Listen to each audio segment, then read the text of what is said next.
Hello everyone, Jan here from Slavic Affairs. It's been a while since I've done anything other than music, so I thought to myself it'll be fun to do something different. So I decided to do a whole new series about top attractions of Slavic countries.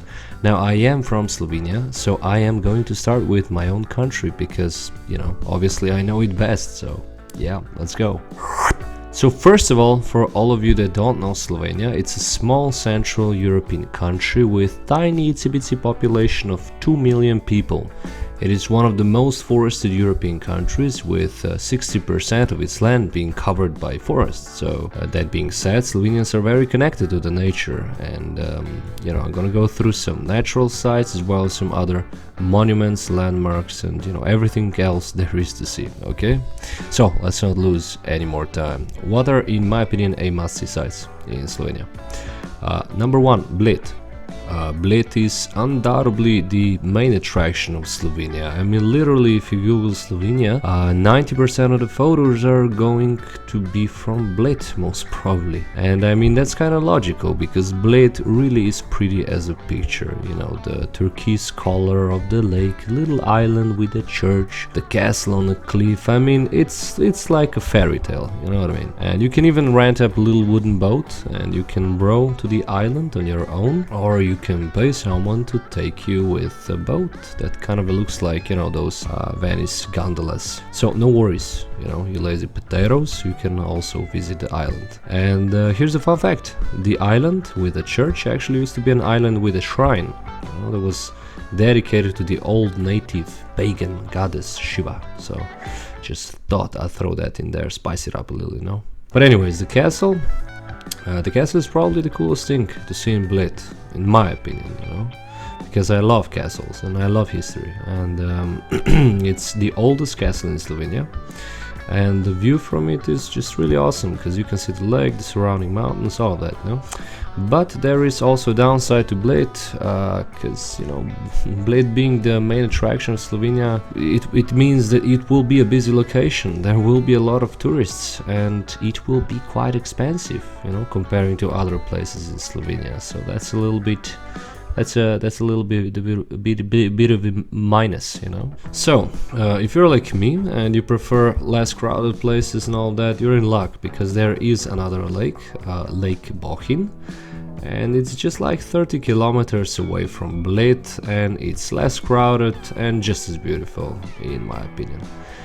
It lays in Triglav National Park, so there is a lot of beautiful nature you can explore, from valley of Triglav lakes to Savica waterfall, and so on and so on.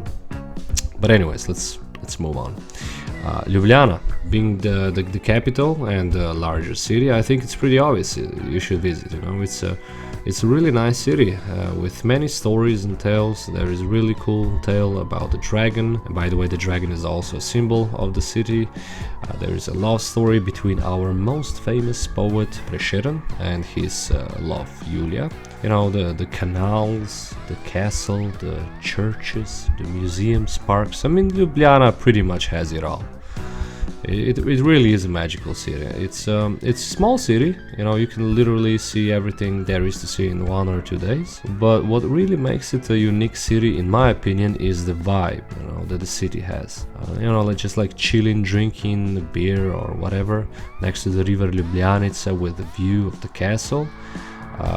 It makes it very magical, and I've had people from the US and Canada visit my city, and as we were, sitting in a bar just chilling, they all said that the vibe, the feeling was what made it so authentic and so unique. So there's that.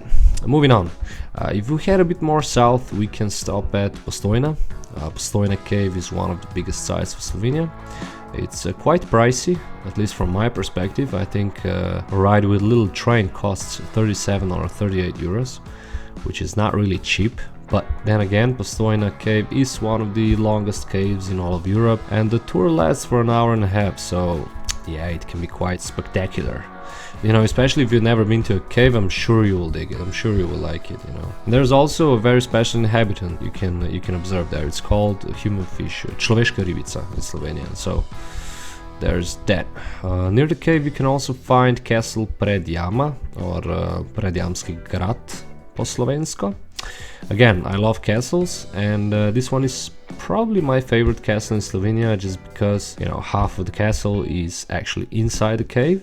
Yeah, I think that's pretty cool, and the story behind it is also pretty cool. Like, I won't go into the details because I've already done a video about it in the past, but pretty much the castle was at some point owned by a robber, Baron Erasm Predjamski, and the legend about him is just really interesting. So, you know, if you're into history and all that, make sure you check my video about Castle Predjama. Also, the castle is believed to be haunted. Ooh, so if you're into that, you know, you might want to check it out as well. But anyways, if we continue our way further south, we reach the coast. In my opinion, the city Piron is the nicest coastal city in Slovenia, and it's definitely worth the visit. You know, the old town is closed for vehicles, so you can stroll around the town, enjoy some Mediterranean cuisine, enjoy the architecture, museums, and the whole vibe of the city is, in my opinion, again, just very neat. And in relative proximity, you can also visit Lipica, which is another site on my list. Lipica is also known as a cradle of white horses.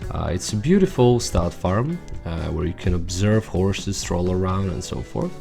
It's also a little bit pricey, to be honest, but the money you pay for the tickets finances the stud farm, you know. So I guess on some level that's fine, that's okay. Now, although Trieste is a city lying in Italy, I've decided to include it to the list because it's like 20 minutes away from Lipica, 20 minutes away, okay? And it is on multiple levels connected to Slovenia. I mean, I won't really get into the details, but thousands of Slovenians still live in and around the city of Trieste. And well, it's a beautiful city, and you know, I would recommend people to visit, especially if you're from, let's say, the United States. You know, I think you'll find the architecture very interesting.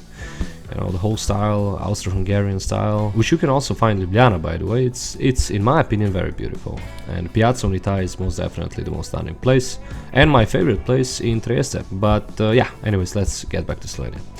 Pretty close to Lipica you can also find another caves. You can find Škocjanske jame. There's no train, so you'll have to walk through them. They can't really compare to Postojna Cave, as you know, Postojna Cave is much larger, but they are nice. I think they are worth the visit. I mean, if you are in that area, I think it's nice. Anyhow, you know, going back to north, there's a little tourist alpine town, Kranjska Gora. There's Lake Jasna and Zelenci, the spring of Sava Dolinka. They are all worth the visit. If you like the view of the mountains, crystal clear water, fresh air, well, this is a place to be. If you're a Russian or just someone who is interested in history, you can also visit the Russian chapel. It's a tiny wooden chapel that was built in the memory of Russian soldiers that were killed by a snow avalanche during the construction of the road across the Vršič mountain pass. That church is pretty close to Kranjska Gora, I believe. Now, just give me a moment to quickly present you my merch. If you want to support this channel, or you're just interested in t-shirts, sweaters, or other types of clothing with Slavic motifs, you can check it out on my site. You can find the link in the description. Okay, thank you. Now let's get back to the video. If you love hiking, I have another site you gotta see. Velika Plana, literally meaning big pasture. In the past, Velika Plana was used for grazing cows. Today it's more of a tourist destination, and once you reach the top, one way or another, because there's also a cable car station at the bottom, you can observe the shepherds' huts and stop at the 2 or 3 guest houses that are set in the mountain. You know, and in my opinion, it's a very nice place. It kind of makes you feel like you're in that movie, you know, the sound of the music, you know, the cows, mountains, bells, pretty flowers, all of that.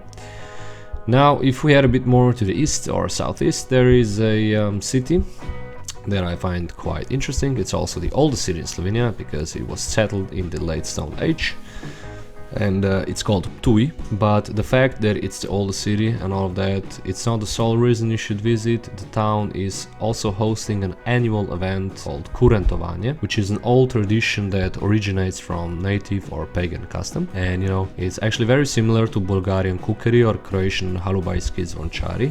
Pretty much a bunch of people wearing these masks and being very loud to scare away the winter. And it's a very old tradition. You can find similar ones, I believe, all over the Balkans. Yeah, I think it's a very interesting sight to see, especially if you're from non-European country. So anyways, those were, in my opinion, top sites. that you should most definitely see when you visit, but I'll give you a few other that I also think are worth the mention. So Maribor, the second largest city, it has the oldest vine in the world, so if you're interested in that, that's a place to go. Also the city, it's pretty nice as well, you know, it also has this Austro-Hungarian vibe to it. Then there is Škofja Loka, one of the oldest towns in Slovenia. It's very close to Ljubljana, and I actually really like it, you know. I think it's worth a visit because it has this old medieval-ish kind of vibe to it, you know, and I believe many of you might enjoy that. Then there is Kobarid and the World War I museum. That actually used to be my favorite museum as a kid.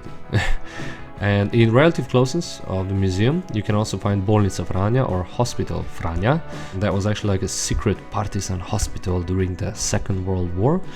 And like, really cool story, and like, if you're into history, I'm sure you will enjoy that. So if you're a biker like me, Mangart and Belopeška jezera will make it a nice day trip. And then there is a guest house, Jelenov Greben or Stag Reef, where you can pet the deer, okay, and feed them and stuff like that.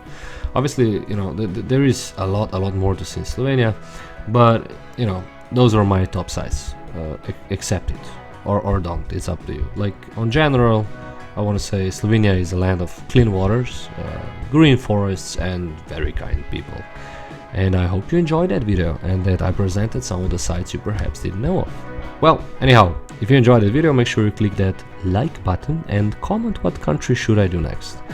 Anyways, see you all in the next episode, and thank you for watching. Bye bye.